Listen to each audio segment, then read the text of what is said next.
નમસ્કાર વાલા વિદ્યાર્થી મિત્રો, ગગન ઓનલાઈન એકેડમીમાં આપનું હાર્દિક સ્વાગત છે.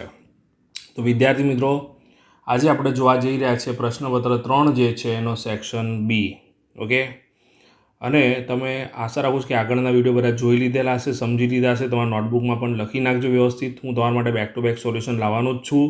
ઓકે, તમે સરસ રીતે પ્રિપેરેશન કરો. યસ વિદ્યાર્થી મિત્રો, જો ચેનલ ઉપર નવા હોય તો ચેનલને ખાસ સબસ્ક્રાઈબ કરી નાખજો, તમારા મિત્રો સાથે શેર કરજો અને વિડીયો ગમે તો લાઇક કરવાનું ભૂલતા નહીં. ઓકે વિદ્યાર્થી મિત્રો, અને હા, આપણે એક વોટ્સએપ ચેનલ પણ છે, તમે જોઈ શકો છો. વોટ્સએપ ચેનલમાં તમારે જોડો હોય તો જોડાઈ શકો છો વિદ્યાર્થી મિત્રો. એ ઉપરાંત તમારે મેમ્બરશિપ લેવી હોય આપણી ચેનલની તો મેમ્બરશિપ પણ લઈ શકો છો. જોઈન બટન દાબીને એકદમ નોમિનલ પ્રાઇસ છે 29, પછી 359 અને 89 એ પ્રમાણે. બરાબર વિદ્યાર્થી મિત્રો, તમને જે મેમ્બરશિપ લેવી લઈ શકો છો. અને તમને છેક 12મા સુધી હેલ્પ કરીશું વિદ્યાર્થી મિત્રો, ફક્ત 9-10ની જ વાત નથી. બરાબર વિદ્યાર્થી મિત્રો, તો ખાસ યાદ રાખજો, જો મેમ્બરશિપ લેવી તો લઈ શકો છો. ઓકે, તો શરૂ કરી વિદ્યાર્થી મિત્રો. જો 5/6 જે છે એની એક્સ ઘાત આપેલી હોય, બરાબર 125/216 હોય તો એક્સની કિંમત શોધો. તો એકદમ સરળ દાખલો છે વિદ્યાર્થી મિત્રો. રકમ લખેલી છે એટલે રકમ લખતો નથી, સીધો માટે જ કરીશું. 5/6ની એક્સ ઘાત લખી. હવે 125 એ શું છે વિદ્યાર્થી મિત્રો, 5નો ઘન છે, અને 216 એ કોનો ઘન છે, 6નો ઘન છે. બરાબર છે, એટલે એ વિદ્યાર્થી મિત્રો 5/6 આખાનો એની એક્સ ઘાત છે. બરાબર છે, અને 5/6ની આની આખાની 3 ઘાત કહી શકાય. આપણે ભણ્યા છીએ પ્રમાણે જો બંનેની અલગ અલગ 3 ઘાત હોય તો આખાની 3 ઘાત લખી શકાય. તો અહીંયા લખવાનું ખાસ વિદ્યાર્થી મિત્રો, આ વાક્ય લખવાનું ભૂલવાનું નહીં. આધાર સમાન છે, આધાર સમાન હોવાથી ઘાત પણ શું થાય, સમાન થાય. ઘાતાંક પણ સમાન થાય, ઘાત સમાન થાય. કેમ ઘાત સમાન થાય વિદ્યાર્થી મિત્રો? કારણ કે બંને સરખા છે ને. આ ને આ બંને શું છે, ઇક્વલ છે. માટે એક્સ બરોબર શું થઈ જશે, ડાયરેક્ટ 3. તો આપણા દાખલાનો જવાબ શું થયો વિદ્યાર્થી મિત્રો, 3 થયો. આશા રાખું છું વિદ્યાર્થી મિત્રો દાખલામાં તમને ખ્યાલ આવી ગયો હશે. નેક્સ્ટ દાખલા તરફ જઈશું વિદ્યાર્થી મિત્રો. વિદ્યાર્થી મિત્રો, રકમમાં આપણને કીધું છે સાદુરૂપ આપો. 6/1/3 ઘનમૂળમાં 6/7 ઘાત અને ઘનમૂળમાં 6/6 ઘાત. તો વિદ્યાર્થી મિત્રો યાદ રાખો ખાસ, એનમું મૂળ હોય, કોઈ પણ સંખ્યા છે એનું એનમું મૂળ હોય તો એની 1/n ઘાત લખાય. તો ઘનમૂળ હોય તો શું લખાય, 1/3 લખાય કે ના લખાય? તો રકમ લખેલી છે એટલે સીધું જ લખું છું, 6/1/3 ઘાત ગુણ્યા 6/7 ઘાત તો છે જ, પણ એની શું આવશે, ઘનમૂળ એટલે 1/3 થશે. છેદમાં એ પ્રમાણે 6/6 ઘાત તો છે, પરંતુ એનું શું આવશે, 1/3 લખ્યું. બરાબર છે. ઓકે, હવે 6/1/3 તો લખી, ગુણ્યા 6ની શું થશે, ઘાતનો ઘાત સાથે ગુણાકાર એટલે 7/3 થઈ જશે. છેદમાં છેદ ઉડે છે, પણ છેદ ઉડાવવાના નથી આપણે, સહેલો બનાવવા માટે દાખલો. તો 6 × 6 અને છેદમાં શું આવશે, 3 આવશે. બરાબર છે. હવે ધ્યાન રાખજો વિદ્યાર્થીઓ, છેદ પહેલાં તો અંશ જે છે એમાં વચ્ચે ગુણાકાર છે, આધાર સરખા છે, એટલે ઘાતનો શું થશે, સરવાળો થશે. એટલે 1/3 વત્તા 7/3 લખ્યા. છેદમાં શું છે, 6/6/3 તો છે જ વિદ્યાર્થી મિત્રો. હવે જુઓ 6ની કેટલી ઘાત થશે, અહીંયા થોડું સાઈડમાં લખીએ.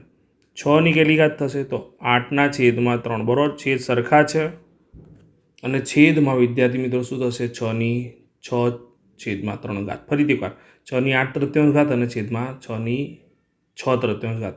આધાર સરખા તો ઘાતની શું થશે, બાદબાકી, એટલે 8/3 ઓછા 6/3. એટલે 6ની શું થઈ જશે વિદ્યાર્થીઓ, 8માંથી 6 જાય તો 2 અને છેદમાં 100 છે 3. તો આપણો જવાબ શું થશે વિદ્યાર્થી મિત્રો, 6/2/3 ઘાત એ આપણો શું થાય, જવાબ થાય વિદ્યાર્થી મિત્રો. ખ્યાલ આવ્યો કે નહીં? નેક્સ્ટ દાખલા તરફ જઈશું વિદ્યાર્થી મિત્રો. તો અહીં રકમમાં આપણને કીધેલું છે કે નીચેનામાં x² સહગુણક લખો. તો વિદ્યાર્થી મિત્રો આપણે પહેલાં તો x² વાળું પદ શોધી નાખવાનું. તો જો x² વાળું પદ આ છે નિશાની સાથે, બરાબર છે, અને x² વાળું આ પદ છે નિશાની સાથે આ થયું, બરાબર છે, અને સહગુણક સાથે. તો અહીંયા x² સહગુણક કોઈ સંખ્યા નથી અને નિશાની પ્લસ છે, એટલે શું આવશે, સહગુણક 1 જ આવશે. શું આવશે વિદ્યાર્થી મિત્રો, 1. હવે એ જ પ્રમાણે x² છે એનો સહગુણક શું છે, π/2 છે, એટલે જવાબમાં શું આવશે, π/2. ક્લિયર વિદ્યાર્થી મિત્રો? આ રીતે તમે બોક્સ બનાવીને વ્યવસ્થિત લખો તો બહુ જ સુંદર લાગે ગણતરી કરેલી. નેક્સ્ટ પ્રશ્ન તરફ જઈશું વિદ્યાર્થી મિત્રો. વિદ્યાર્થી મિત્રો, દાખલામાં છે આપણને કીધું છે અવયવ પાડો x3 + 13x² વત્તા 32x વત્તા 20. બરાબર છે વિદ્યાર્થી મિત્રો. તો અહીં વિદ્યાર્થી મિત્રો ખાસ યાદ રાખવાનું છે આપણે, પહેલાં તો અંતિમ પદ શું છે, 20. બરાબર છે. તો 20ના બધા અવયવ શું આવશે? તો 20ના અવયવ, તો 20 કયા કયા ઘડિયામાં આવે એ બધા એના અવયવ આવે, બરાબર છે વિદ્યાર્થી મિત્રો? જેમ કે 20 એકા 20, પછી 2 દાન 20, પછી 4 પંચા 20, તો આ બધા એના અવયવ થાય. પણ અવયવ ધન પ્લસ માઇનસ બંને હોઈ શકે, એટલે પ્લસ માઇનસ બંને હોય, તો plus or minus 1, plus or minus 2, plus or minus 4, plus or minus 5, plus or minus 10 અને પ્લસ ઓર માઇનસ શું થશે? 20 થશે, બરાબર વિદ્યાર્થી મિત્રો? ખબર પડી? હવે જો વિદ્યાર્થી મિત્રો એ ધ્યાન રાખવાનું કે હું જો પી ઓફ 1 લઉં, અહીંયા શું લઉં? પી ઓફ -1 લઉં. શું લઉં? પી ઓફ -1. તો અહીંયા શું થશે? -1નો ઘન થશે, વત્તા 13 કૌંસમાં -1નો વર્ગ થશે, વત્તા 32 કૌંસમાં -1 થશે, વત્તા 20 થયા, બરાબર? -1નો ઘન -1 લખ્યા, 13 1નો વર્ગ શું થઈ જશે? -1નો વર્ગ +1 થઈ જશે, 13 એકા 13 લખ્યા, બરાબર વિદ્યાર્થી મિત્રો? 32 એકા 32 પણ -32, 20ના 20, બરાબર છે વિદ્યાર્થી મિત્રો? હવે જો માઇનસ ચિહ્નોવાળાનો સરવાળો કરી નાખીએ, તો -1 -32 એટલે -33, અને 20 અને 13 એટલે +33. તો 33માંથી -33 જાય એટલે શું આવશે વિદ્યાર્થી મિત્રો? 0 થઈ ગયો. માટે એક અવયવ શું થશે? x+1 જે છે એ શું થશે? એક અવયવ થઈ જશે, એક અવયવ થાય, બરાબર છે વિદ્યાર્થી મિત્રો? અવયવ છે. તો વિદ્યાર્થી મિત્રો હવે ગણતરી કઈ રીતે કરવાની એ સમજીએ. તો પી ઓફ એક્સ બરાબર મેં લખી નાખ્યું વિદ્યાર્થી મિત્રો, એક્સનો ઘન plus 13x² plus 32x plus 20, બરાબર છે. હવે આપણે શું કહીશું વિદ્યાર્થી મિત્રો? અવયવ પડવાના છે. તો એક્સનો ઘન, હવે x+1 પ્રમાણે અવયવ જોઈએ છે, x+1 પ્રમાણે આપણે અવયવ જોઈએ છે, x+1 પ્રમાણે, બરાબર વિદ્યાર્થી મિત્રો? તો અહીંયા ખાસ યાદ રાખીશું આપણે x+1 પ્રમાણે. તો એક્સનો ઘન તો જોડે શું આવશે? x² જ આવે. હવે આપણે લાવવાના છે 13x², તો x² એક વખત આવી ગયા એટલે કેટલા રહ્યા? 12x² રહ્યા કે નહીં? તો આ પહેલાં બે પદ પ્રમાણે x+1 કોમન નીકળશે, હવે બીજું પદ પણ પ્લસ જ જોઈશે અહીંયા, એટલે કે ચોથું પદ પ્લસ જ જોઈશે. 12x² છે તો 12 તો કોમન નીકળવા જ જોઈએ, જોડે x, બરાબર છે? x કોમન નીકળવા જોઈએ, બરાબર વિદ્યાર્થી મિત્રો? તો બંનેથી 12x કોમન નીકળશે એટલે અહીંયા પણ x+1 આવી જશે કે નહીં? આપણે આના ભાગલા પાડી રહ્યા છે. હવે જો અહીંયા તો બંને થઈ ગયા, આ 12x² અને આ 12x² એટલે 13x² થઈ ગયા. 32x² પ્રમાણે 12 આવી ગયા તો કેટલા રહ્યા? યસ, 20x વધ્યા, તો 20x પ્રમાણે 32x થઈ ગયા, અને છેલ્લે તો શું પદ હતું? 20. એટલે આપણે કોના ભાગલા પડ્યા? બીજા અને ત્રીજા પદના. એટલે આપણે જો 3 પદ આવી ગયા વિદ્યાર્થી મિત્રો. હવે આપણે શું કરીશું?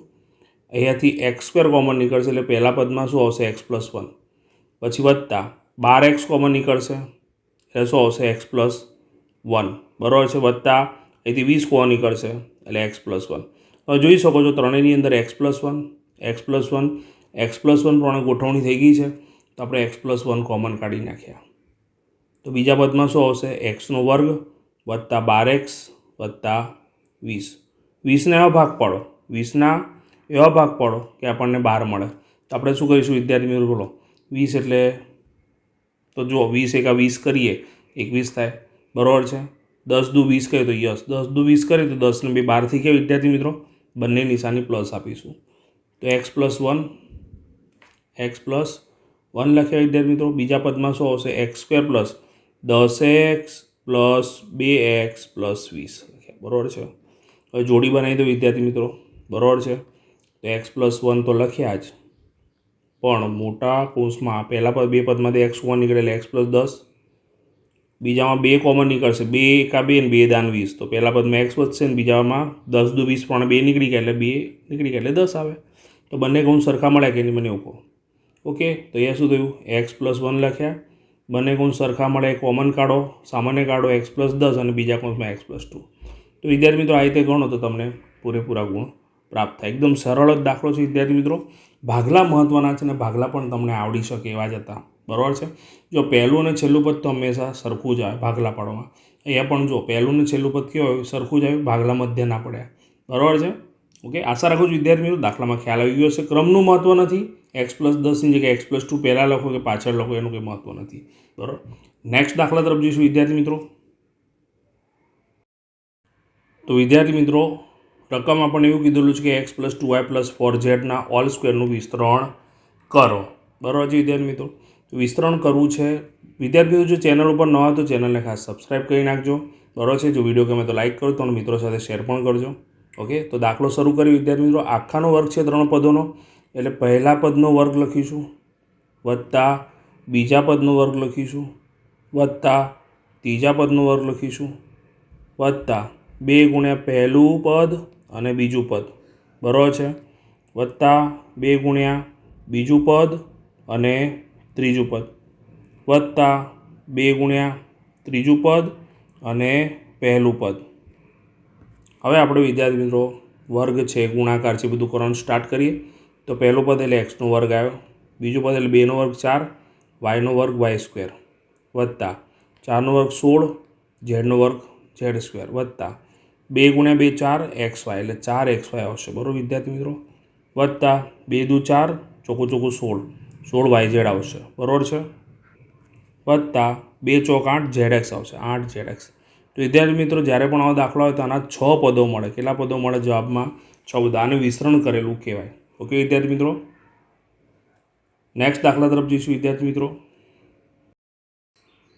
તો વિદ્યાર્થીઓ રકમમાં આપણને એવું કીધું છે, નીચે આપેલ આકૃતિમાં રેખા LM y અક્ષને સમાંતર 3 એકમ અંતરે છે, બરાબર છે. તો આપણને પહેલો પ્રશ્ન કીધું PQRના યામ શોધો. તો જો વિદ્યાર્થી મિત્રો પીના યામ શું થશે? તો એક્સ ઉપર 3 છે, બરાબર છે, અને વાય ઉપર શું છે? 2 છે, એટલે 3 2, બરાબર છે. આપણે પહેલાં બધાને એમ લખી જ નાખીએ. એલના એમ શું છે? એલના એમ શું થશે? 3 અને 4 થશે, બરાબર છે વિદ્યાર્થી મિત્રો. એ જ પ્રમાણે આરના એમ શું થશે? તો આરના એમ શું થશે? એક્સ ઉપર છે એટલે 3 અને વાય એમ ઉપર નથી, એટલે વાય એક્સ ઉપર નથી ને બિંદુ આ, વાય એક્સ પ્રમાણે તો 0 છે. ક્યુના એમ શું થશે? 3 અને -1, બરાબર છે, અને એમના એમ શું થશે? 3 અને -3. હવે આગળ વધીએ તો PQRના, તો પીના એમ શું મળે આપણને? 3 2 મળ્યા, બરાબર છે. ક્યુના એમ શું મળે આપણને? 3 -1 મળ્યા, અને આરના એમ આપણને શું મળ્યું? 3 0, બરાબર છે. આ 3 લખી નાખ્યો જવાબ. નેક્સ્ટ બિંદુ એલ અને એમના કોટીનો તફાવત. તો કોટી એટલે XM, કોટી એટલે XM. તો એલનો XM શું છે? 3 છે, અને એમનો XM પણ 3 છે. તો 3 - 3 શું થાય? 0. તો કોટીનો તફાવત શું મળશે વિદ્યાર્થી મિત્રો? 0 મળશે. ખ્યાલ આવ્યો કે નહીં? એક વિશિષ્ટ પ્રકારનો દાખલો છે, ચોપડીમાં આવો દાખલો મળે નહીં, બરાબર છે વિદ્યાર્થી મિત્રો. સરસ રીતે આનું પ્રિપેરેશન કરો, સમજો દાખલાને. નેક્સ્ટ દાખલા તરફ જઈશું વિદ્યાર્થી મિત્રો. તો વિદ્યાર્થી મિત્રો રકમમાં આપણને કીધેલું છે, જો x = 2 અને y = 1 એ સમીકરણ 2x + 3y = k નો એક ઉકેલ હોય તો k ની કિંમત શોધો. તો વિદ્યાર્થી મિત્રો આપણા જોડે x = 2 આપેલા છે અને y = શું આપેલા છે? 1 આપેલ છે, બરાબર છે વિદ્યાર્થી મિત્રો. તો આપણે સમીકરણ લખીશું 2x + 3y = k લખ્યા. એક્સની જગ્યાએ આપણે શું લખીશું? 2 લખીશું વત્તા 3. વાયની જગ્યાએ આપણે શું લખીશું? 1 લખીશું, બરાબર k. ખબર પડી વિદ્યાર્થી મિત્રો? એક્સની જગ્યાએ 2 તો 2 મૂક્યા, વાયની જગ્યાએ 1 તો 1 મૂક્યો. ખબર પડી આ? ઓકે, આગળ વધીએ. 2 દુ 4 અને 3 એકા 3, બરાબર k થશે. 3 ને 4 અથવા 4 ને 3 કેટલા થાય વિદ્યાર્થી મિત્રો? 7. તો ગોઠવીને લખી નાખ્યું k = 7. One of the most important example છે વિદ્યાર્થી મિત્રો. એક IMP દાખલો કહીએ, આ દાખલો પૂછવાની બહુ જ શક્યતા છે. પછી એ કોઈ પણ પેપર હોય, બરાબર છે. ઓકે, નેક્સ્ટ દાખલા તરફ જઈશું વિદ્યાર્થી મિત્રો. તો પ્રશ્ન એ પ્રમાણે છે વિદ્યાર્થી મિત્રો, વ્યાખ્યાયિત કરો કોટિકોણ અને પૂરક કોણ. તો કોટિકોણની વ્યાખ્યા આપી વિદ્યાર્થી મિત્રો. જે બે ખૂણાના માપનો સરવાળો શું થાય વિદ્યાર્થી મિત્રો? 90° થાય, બરાબર છે. તો તે બે ખૂણા એકબીજાના શું કહેવાય? કોટિકોણ કહેવાય. તો પૂરક કોણમાં શું થશે? 90ની જગ્યાએ 180 થઈ જશે અને અહીંયા આવી જશે પૂરક કોણ. તો પૂરક કોણ એટલે જે બે ખૂણાના માપનો સરવાળો 180° થાય તો તે બે ખૂણા એકબીજાના શું કહેવાય? પૂરક કોણ છે તેમ કહેવાય. ખબર પડી વિદ્યાર્થી મિત્રો? આ રીતે તમે જવાબ લખો તો પૂરેપૂરા માર્ક્સ મળી જાય. નેક્સ્ટ પ્રશ્ન તરફ જઈશું વિદ્યાર્થી મિત્રો. તો વિદ્યાર્થી મિત્રો આપણને પ્રશ્નમાં એવું કીધેલું છે કે x - 10નો કોટિકોણ શોધો. તો કોટિકોણ શોધવો છે વિદ્યાર્થી મિત્રો, તો લખીશું x - 10નો કોટિકોણ. x - 10નો કોટિકોણ, બરાબર શું થશે? 90માંથી બાદ કરવાનો, તો 90 - કૌંસમાં x - 10, બરાબર છે. આને કૌંસ આપી દીધો તો 90 કૌંસ છોડી એટલે વિદ્યાર્થી મિત્રો શું થાય? -x અને +10 થઈ ગયા. 90 અને 10 કેટલા થઈ જશે વિદ્યાર્થી? તો 100 થશે, એટલે 100 માઇનસ એક્સ. તો આપણો જવાબ મળે 100 ઓછા એક્સ અંશ. હવે 3 વિદ્યાર્થીઓ એક્સ માઇનસ 20નો પૂરક કોણ કીધેલો છે. તો એક્સ માઇનસ 20નો પૂરક કોણ. તો પૂરક કોણમાં શું કરવાનું વિદ્યાર્થી મિત્રો? 180માંથી બાદ કરવાના, બરાબર છે. 180 ઓછા કૌંસમાં એક્સ ઓછા 20, બરાબર છે. કૌંસ છોડી એટલે નિશાની બદલાય, એટલે 180 ઓછા એક્સ ઓછાની જગ્યાએ પ્લસ 20 થઈ જશે. 180 ને 20 200 થશે, એટલે 200 ઓછા એક્સ થાય વિદ્યાર્થી મિત્રો. તો આશા રાખું છું વિદ્યાર્થી મિત્રો દરેકે દરેક દાખલાની અંદર ખ્યાલ આવી ગયો હશે. સરસ રીતે રિવિઝન કરવાનું. હું તમારા માટે બેક ટુ બેક સોલ્યુશન લાવવાનો જ છું. ચેનલ પર નવા હોય તો ચેનલને ખાસ સબસ્ક્રાઈબ કરી નાખજો વિદ્યાર્થી મિત્રો. તમારા મિત્રો સાથે શેર કરજો, અને ગમેલો હોય વિડીયો તો લાઈક કરવાનું ભૂલતા નહીં. ત્યાં સુધી બધાને પરીક્ષાની ખૂબ ખૂબ શુભેચ્છાઓ. સરસ રીતે તૈયારી કરો. All the best. Best of luck. Bye bye.